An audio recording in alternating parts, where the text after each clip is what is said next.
Welcome back. We're still on the point of view tonight. It's a double barrel. My guest in studio is Courage Nobi. Courage is the acting director of communications for Alan for President 2024. So after the announcement by Alan Kyerematen, his initial communication team was announced. We have Ebo Bachman, political strategy and analysis, Duke Sasu, a member, Benjamin Boateng, member, Emmanuel Osei-Gyamfi, member for Kumasi, Safo Kantanka Michael, a member, and Anaya Osapon, personal assistant. So the acting director of communications for Alan for President is Courage Nobi. Courage, welcome to the show.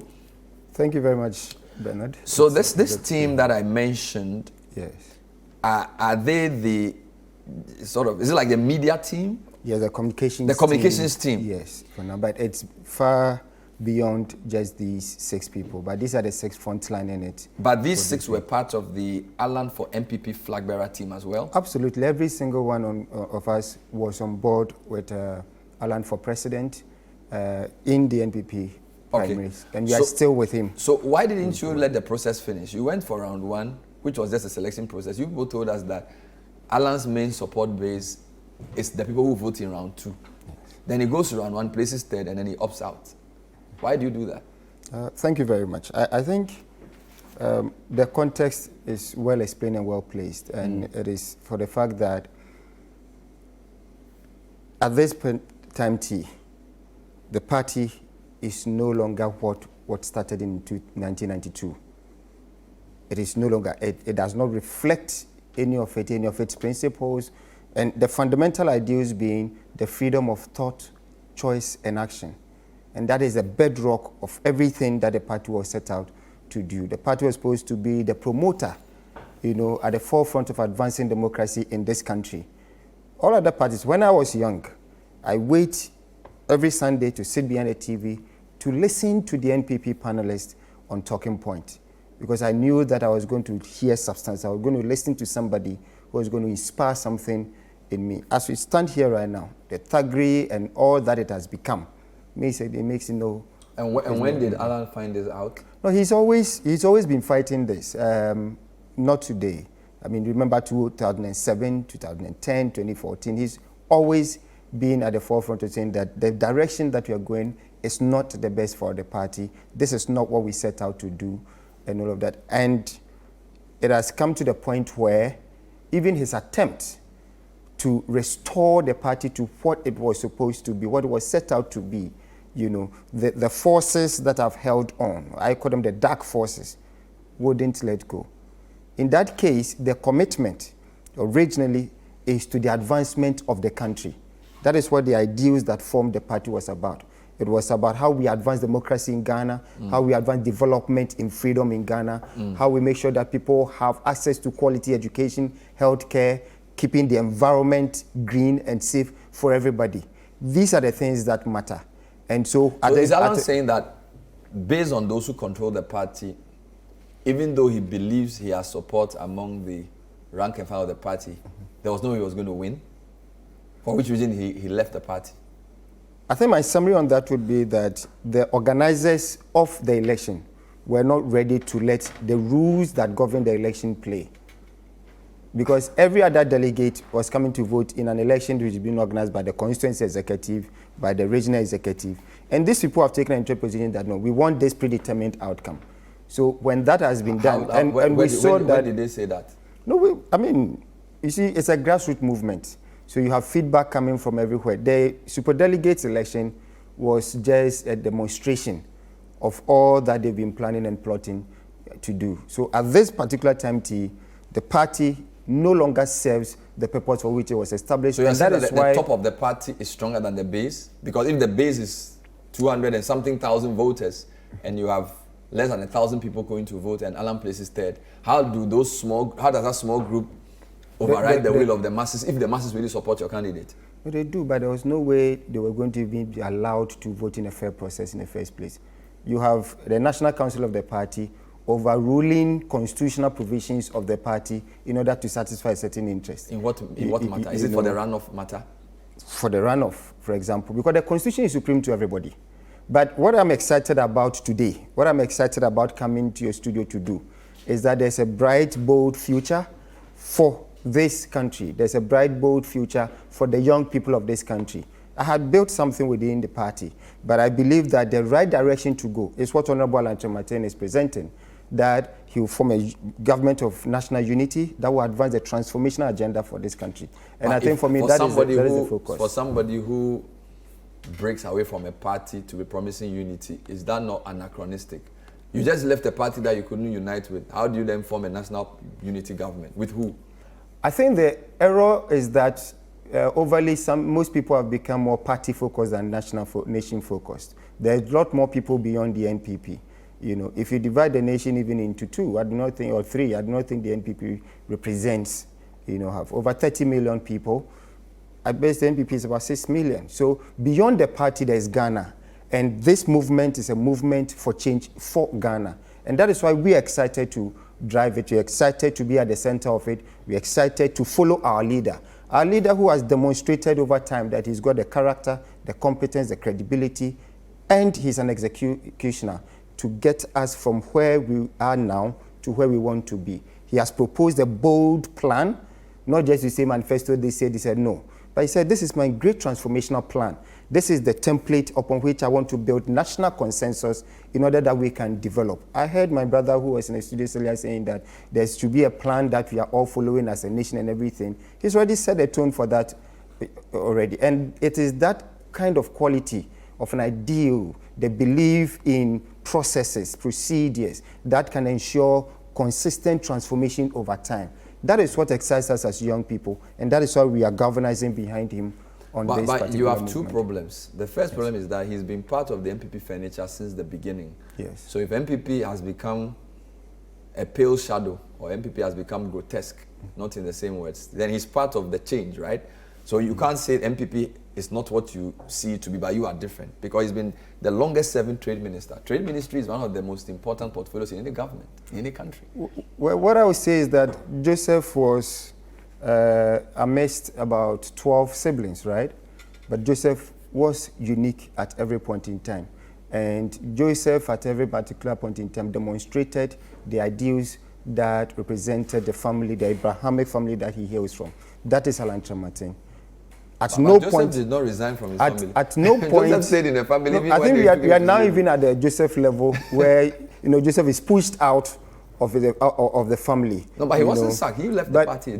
Alan was not sacked from the party. He left the NPP. It's not the same analogy. Anyway. No, but the situation that you have on our hands right now is that he, as the individual, represents something that young people are excited about.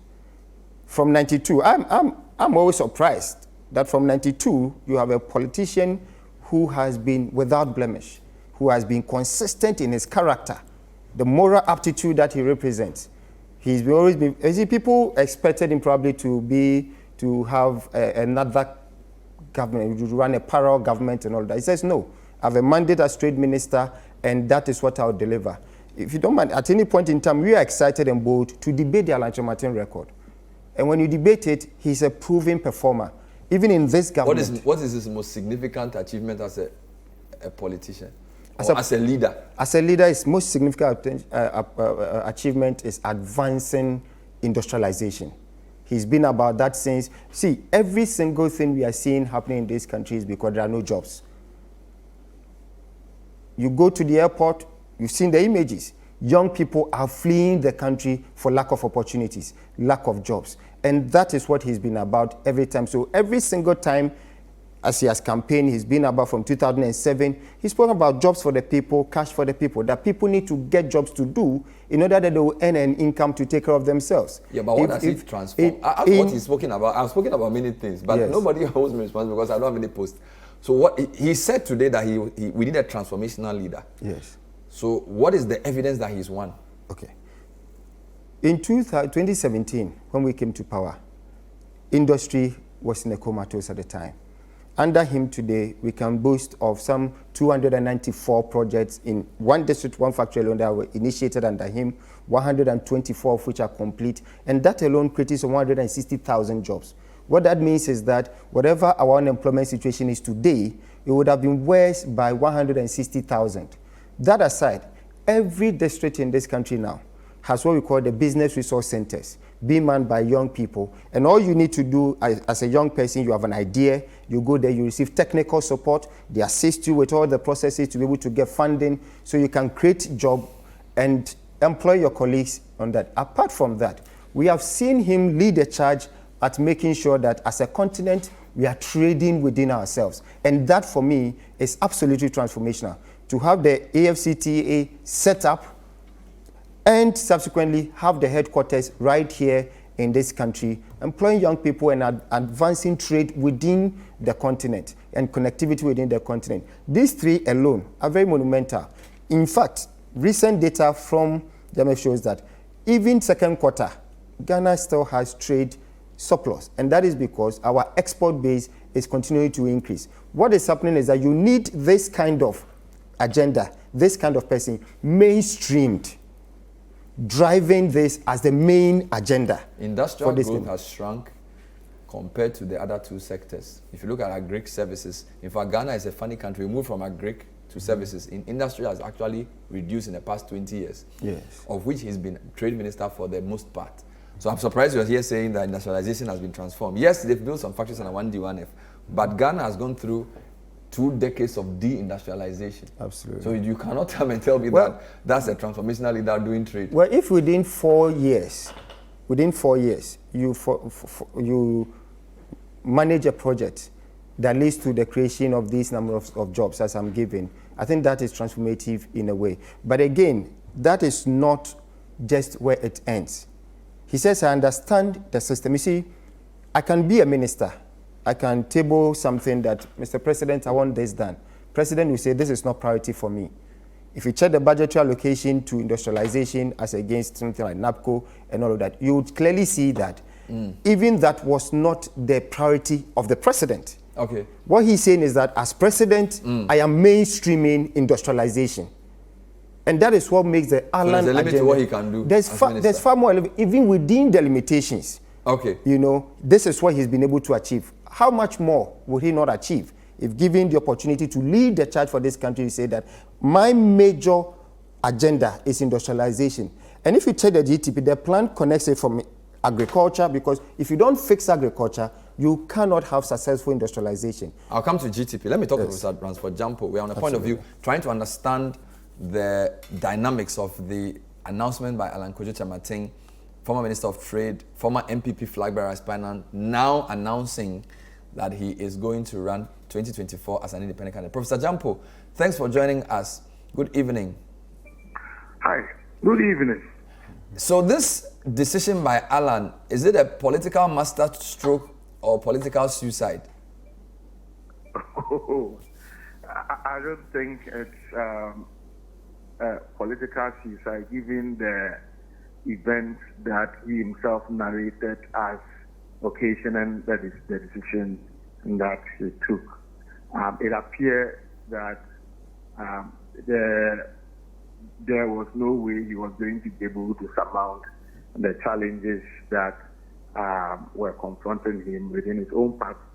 He said he wants to serve in the highest capacity, as president of the land. But it clearly shows, given the challenges he narrated, that his party was not going to give him the chance. And so he still had that ambition. Then the best thing that he had to do was to take the decision that he's taken, just so he can be able to serve the country in the capacity in which he wants to serve. So for me, I think that the decision has already been taken. The party must come to terms with it. We want the party. We did research, we did analysis, and predicted that if some of the things we were seeing and some of the things he complained about, which he warned the party against, if they were not handled well, then such towering figures would break away. And that would not augur well for a party that is interested in breaking any aid. But it appears that the party does not listen, just as the government doesn't listen. And so this has happened. If I were advising the party, I would tell them to put in place mechanism to minimize the impact of resignation that they are likely to. So from where you sit, the die is truly cast. You know, unlike 2007, 2008, where he sort of decided to leave and then was convinced to come back. You think the die is cast? He's gone. He's not going to come back to NPP. No, he's a goner. He's gone. He's gone. I mean, he's gone. And what you see, Bernard, please, you know me. I'm not a politician. I teach political science. It doesn't make me a politician. I don't speak from my stomach.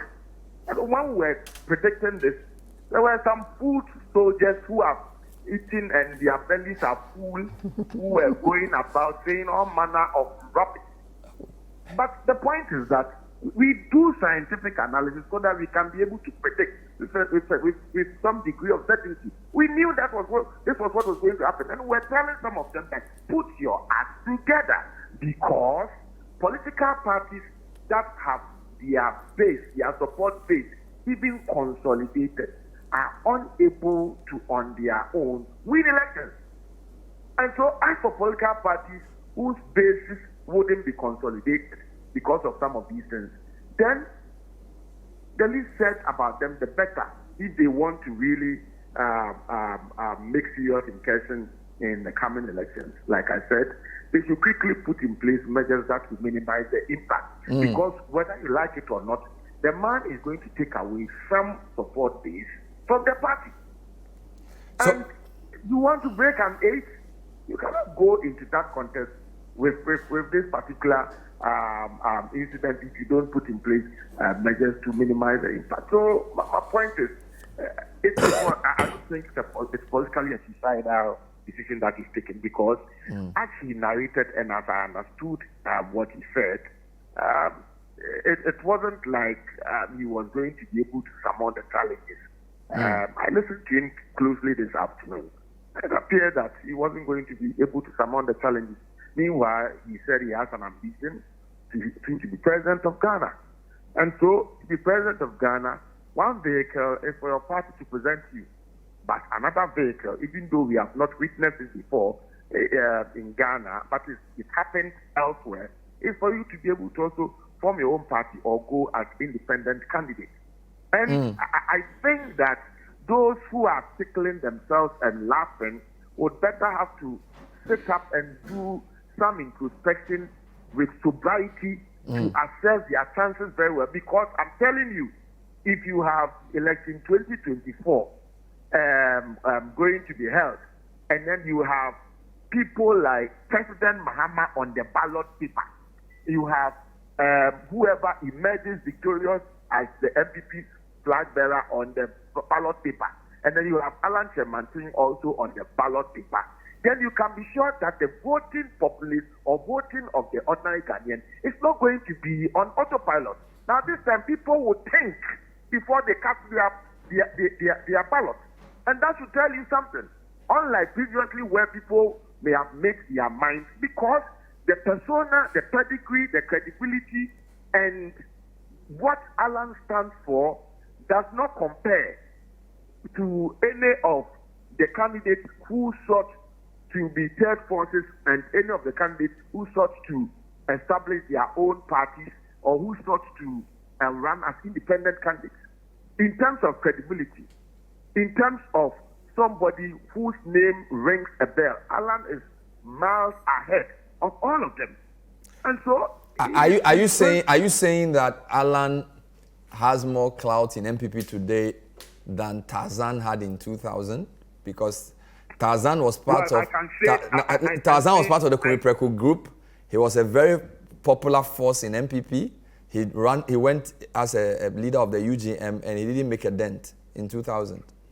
Well, I do not think that the clout and the popularity and the pedigree that Alan has gathered now compares to what Tarzan had at the time. I don't think so. Now he has a lot of name recognition, and in terms of his own reputation, he started as somebody who you cannot easily match link. And so that is not to say I'm not predicting the outcome of 2024 election, but I'm saying that, to quote Kennedy Japan, he's going to bring a showdown in the next election, and he's going to give both the NPP and the NDC run for their money. And this is something that both parties must begin to recognize and quickly put in place measures to ensure that they also will be able to keep their heads above water. Because just this afternoon, a few people that I was sampling were saying that, well, we've tried NDC, we've tried NPP. If this man is serious, we may try him too. I mean, I'm not saying it's a representative of the views of Ghanaians, but you would have a segment of the population who may be thinking along that line. Okay, and so it is not a child's play. And for me, like I said, the harm has already been done. I do not see Alan going back to his party. No, I don't see that. And so what they can do as a serious political party, they mean business, is, like I said, quickly to close their ranks, ensure that even the November 4 elections that they are going to hold would be held in a manner that would not bring qualms. All right. Because if they joke with that election, they are in for trouble, because there would be another breakaway. And that would mean the party will be started. You are making another prediction. They can joke with this one too. Okay. I said Alan Thank was you. going to go his own way, and their full soldiers were coming after me. Forgetting that you don't come after me with your empty map. I will speak. All right, from Ransford, the thank point you. of empirical information and knowledge. Thank you. And so I'm Thank saying you. that if they don't run things well in the November 4 elections, they will be in for another shocker. There will be another breakaway. They can joke with this one too. Thank and you. their party will be in status. Thank you. It's early days yet. There's a lot more we'll discuss. This is just an opening teaser. So thank you, Professor Ransford Gyampo, for your time. Courage, I'll have to thank you because we didn't have a lot of time. But look, this is your first day as head of communications, so I'm sure there's a lot more time we'll have to talk. So thank you for speaking to us. We've been speaking to Professor Ransford Gyampo, who is a political science professor, who says that NPP should not joke with this one. Courage Nobi is the acting spokesperson for the Alan for President 2024 campaign. He was announced today in addition to about 6 others. Earlier on, we had a chat with organizers of the Occupy Julobi House demonstration, Felicity Nelson and Benjamin Daku. We'll be with you next time. Thank you for watching. Bye-bye.